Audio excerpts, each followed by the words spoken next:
माता दी मित्रों, आज मैं वीडियो में बताऊंगी दुर्गा अष्टमी 2024 10 या 11 अक्टूबर को व्रत रखा जाएगा। अष्टमी व्रत कब करें, अष्टमी नवमी का पारण कब है, कन्या पूजन कैसे किया जाता है।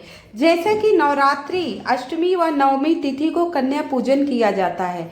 अब शारदीय नवरात्रि इस साल 30 अक्टूबर से प्रारंभ हो चुकी है और नवरात्रि अष्टमी तिथि महाअष्टमी व नवमी तिथि महानवमी कहा जाता है।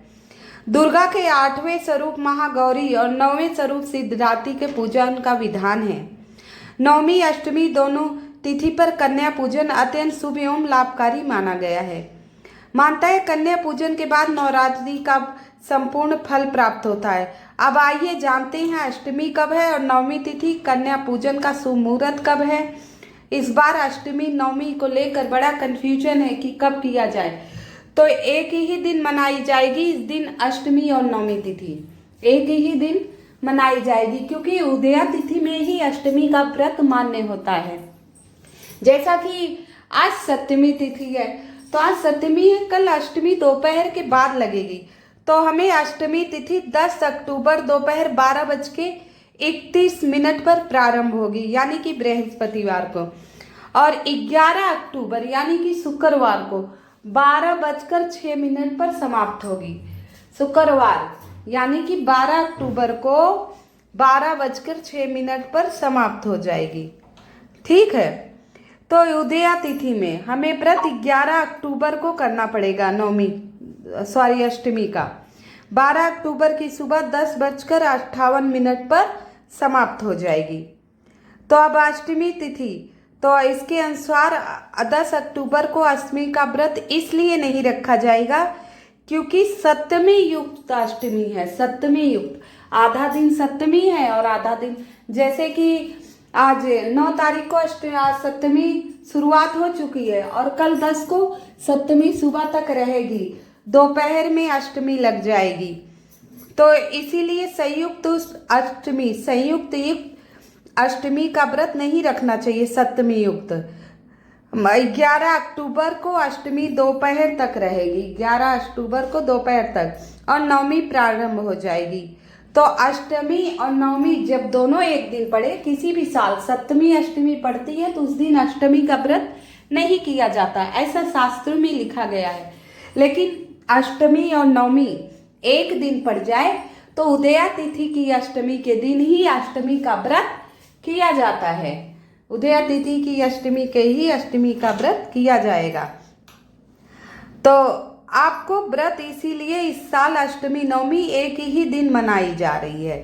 तो इस साल अष्टमी और नवमी तिथि दोनों एक ही दिन मनाई जा रही, वो है शुक्रवार 12 तारीख को, 11 तारीख, शुक्रवार 11 तारीख को आपको अष्टमी का व्रत करना है। उदया तिथि कब, जैसे कि सुबह ब्रह्म मुहूर्त से लेकर सुबह व्रत जो तिथि रहती है उसे उदया तिथि में, कुछ व्रत होते हैं जो हमें उदया तिथि में करना चाहिए और कुछ व्रत होते हैं जो रात्रि के समय, जैसे प्रदोष व्रत होता है, प्रदोष के समय प्रदोष हो, संध्या वेला में तो प्रदोष किया जाए।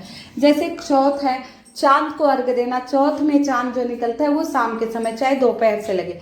लेकिन जो उदया तिथि में व्रत किया जाता है जिसको चांद को अर्घ, कोई संध्या काल के पूजन का होने, जैसे कन्या पूजन लोग सुबह करते हैं, तो अष्टमी और नवमी एक ही दिन 11 तारीख को ही मनाई जाएगी।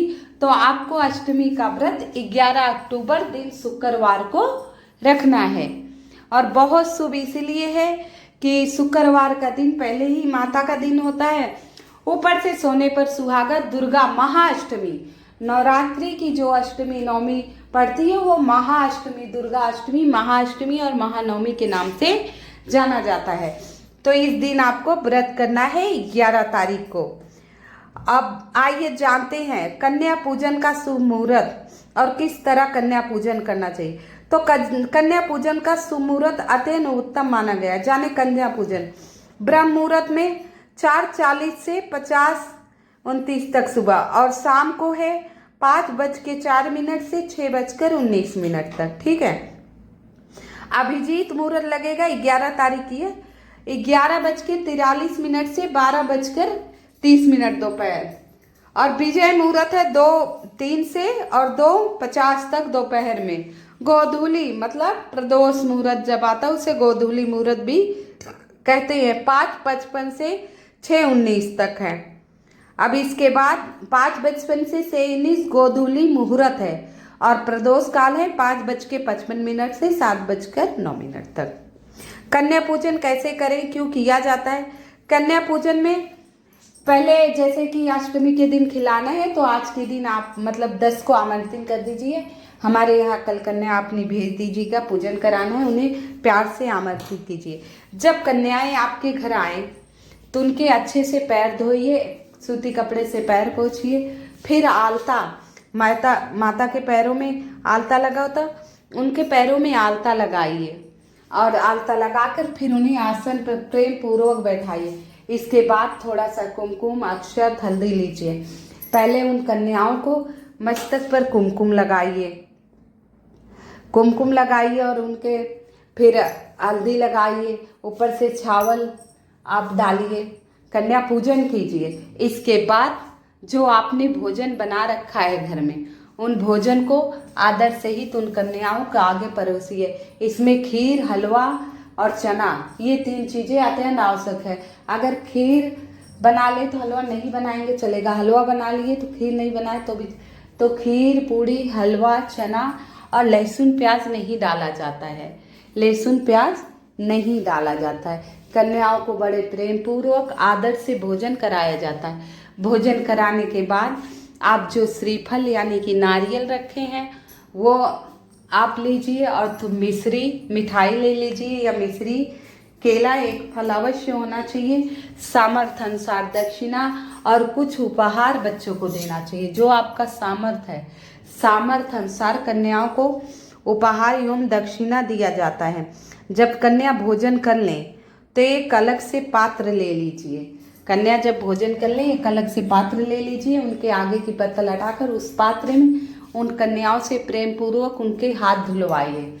इसके बाद माता शेरा वाली का जयकारा लगवाइए, बोलो माँ शेरा वाली की जय। एक प्लेट में आप प्रसाद, जो मिठाई, नारियल, केला, दक्षिणा, वहाँ लेकर सब कन्याओं के पास जाइए, उनके आंचल में ये प्रसाद दीजिए और उनके पैर चरण स्पर्श कीजिए, पैर छुइए और उनसे आशीर्वाद लीजिए। जब कन्याएं आशीर्वाद देती हैं सदा सुहागन रहो, खुश रहो, तो माता 9 रूप मानी गई है, 9 कन्या को 9 रूप माना गया है। तो नवरात्रि में कन्या पूजन का विशेष महत्व है। अगर आप 9 कन्या के साथ भैरव बाबा का होना जरूरी है। एक कन्या रहे तो एक लड़के को अवश्य भैरव बाबा के रूप में बिठाया जाता है। जैसे कि हम नवरात्रि की जोत जलाते हैं तो हमें बिना सरसों की तेल की एक जोत भैरव बाबा के नाम से जलाया जाता है, क्योंकि माता रानी ने आशीर्वाद दिया, बिना भैरव के पूजन की उनकी पूजा संपन्न नहीं होगी। उनके परम भक्त थे। आप वैष्णो देवी जाइए, माता वैष्णो देवी के दर्शन करिए और भैरव बाबा के दर्शन नहीं करिए तो आपके दर्शन पूर्ण नहीं माने जाएंगे, अधूरा माना जाएगा, उस दर्शन का फल आपको नहीं मिलेगा।